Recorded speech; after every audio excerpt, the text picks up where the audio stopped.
Cześć, witam Was w kolejnym odcinku Rowerowych Porad. Jeżdżę od pewnego czasu Canyonem Pathlight, którego test mieliście już okazję widzieć tutaj na kanale i postanowiłem przy tej okazji podzielić się z Wami moimi wrażeniami z jazdy na napędzie pełnej grupie osprzętu Shimano XT. Są tutaj również hamulce z tej grupy, o nich również trochę opowiem, ale nie chciałbym tutaj skupiać się na odczuciach jakichś zawodniczych, osób profesjonalnie jeżdżących czy bardzo serio traktujących jazdę na rowerze. Bardziej chciałbym skupić się na tym, czy dla zwykłego rowerzysty, takiego amatora jeżdżącego dla przyjemności, jeżdżącego turystycznie, jest sens w ogóle patrzeć na rowery z takim napędem, czy patrzeć w ogóle na te napędy, jeżeli chcielibyśmy dokonać jakiejś zmiany w rowerze.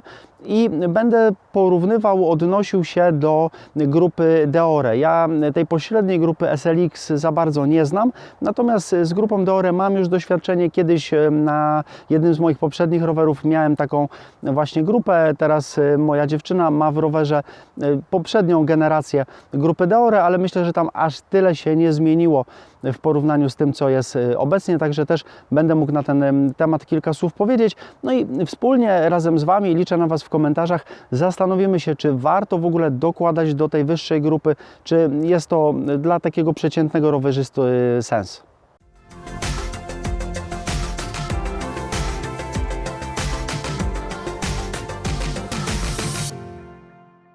I zacznę od działania grupy XT oznaczonej symbolem M8000.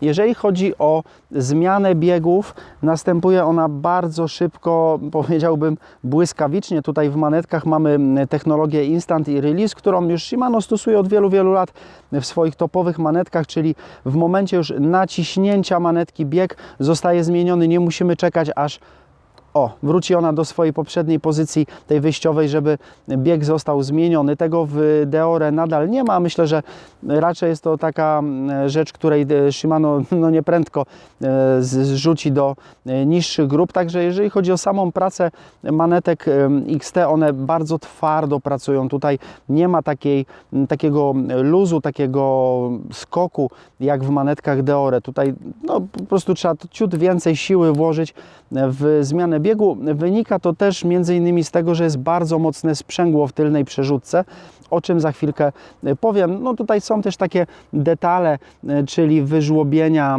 na manetkach, których w Deore nie ma. Dzięki temu lepiej tutaj przylega nam palec do manetki.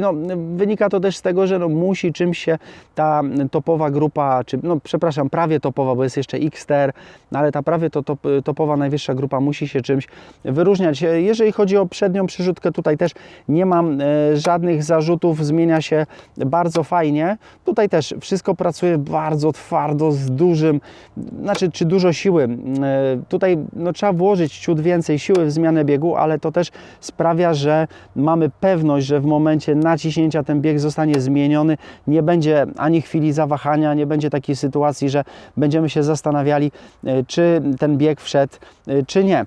Jeżeli chodzi o korbę, tutaj ciężko mi porównać z Deore, jeżeli chodzi o sztywność. Tutaj w jeździe takiej amatorskiej, turystycznej, szczerze mówiąc, nie ma to aż takiego znaczenia. Oczywiście różnica między korbą z zewnętrznymi łożyskami supportu, z zintegrowaną osią, w porównaniu z korbą na przykład na kwadrat jest, i to każdemu polecam tego typu korbę, ale w tym momencie już Shimano oferuje grupę chociażby Alivio, która właśnie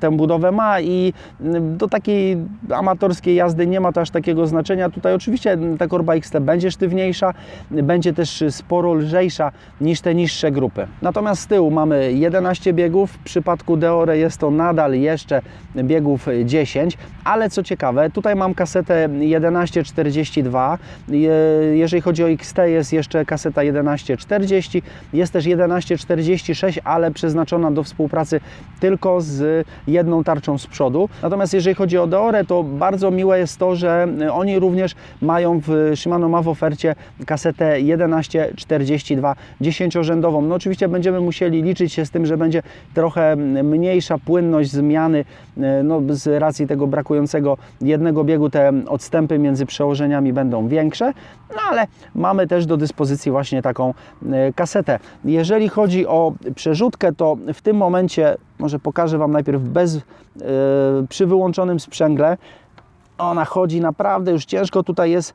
Jeżeli chodzi o uderzenie, o ramę, to nawet z tym wyłączonym sprzęgłem nie jest to jakiś problem. Natomiast po włączeniu sprzęgła przerzutka staje się już niesamowicie sztywna. Ona tutaj prawie że jak przyspawana, trzyma się swojej konstrukcji, no nie będzie nam latać, nie będzie się obijać łańcuch, nie będzie się obijać o ramę.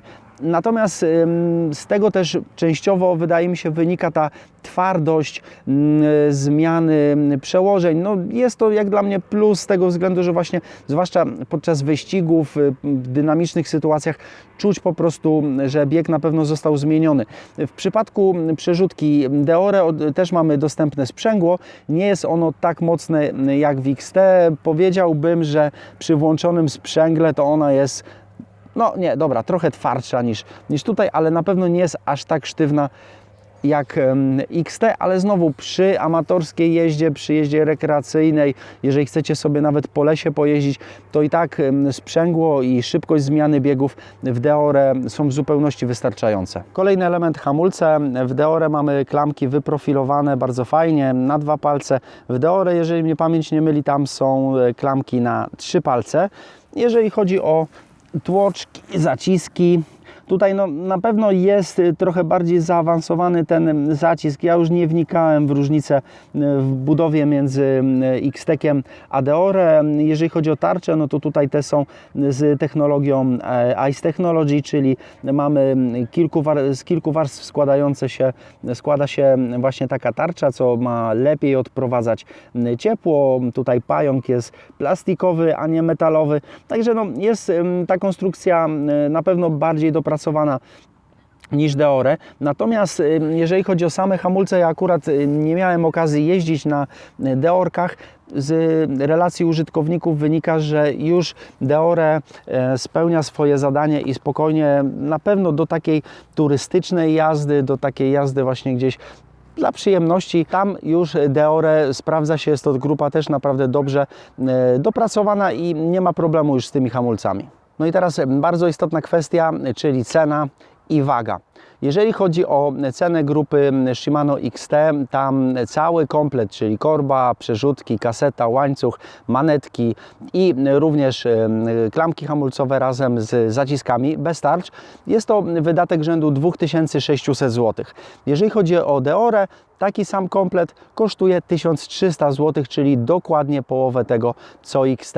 Różnica w wadze, niestety nie udało mi się znaleźć dokładnych wyliczeń w tych właśnie aktualnych grup, czyli M8000 i M6000, ale patrząc na to, jak było w poprzednich grupach, to ta różnica wynosi mniej więcej 300 gramów.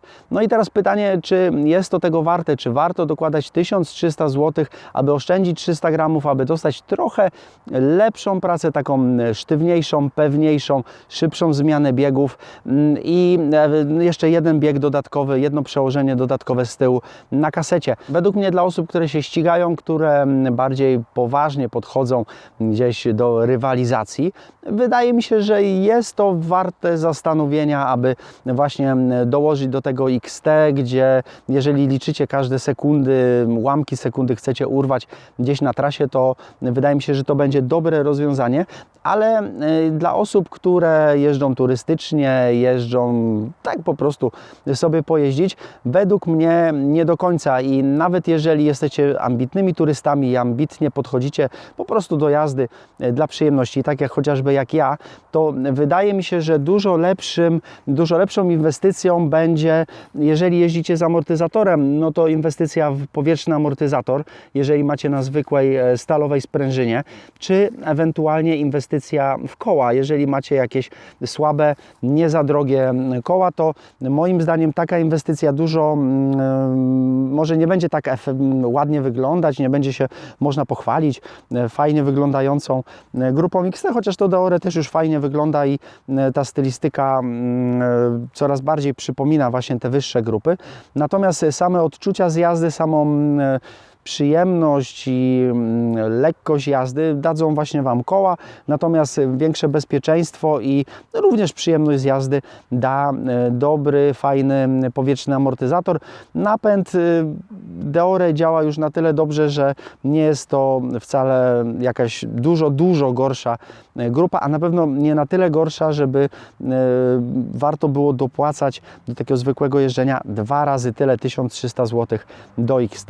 Ok, ja teraz czekam jeszcze na Wasze opinie. Dajcie znać w komentarzach, na jakim osprzęcie Wy jeździcie, czy on Wam się sprawdza, czy myślicie o jakiejś zmianie. Może macie porównanie swoje własne między Deore a XT, a może coś o SLX-ie napiszecie. Jestem bardzo ciekawy Waszych opinii, a tymczasem dziękuję Wam za oglądanie. Trzymajcie się, hej!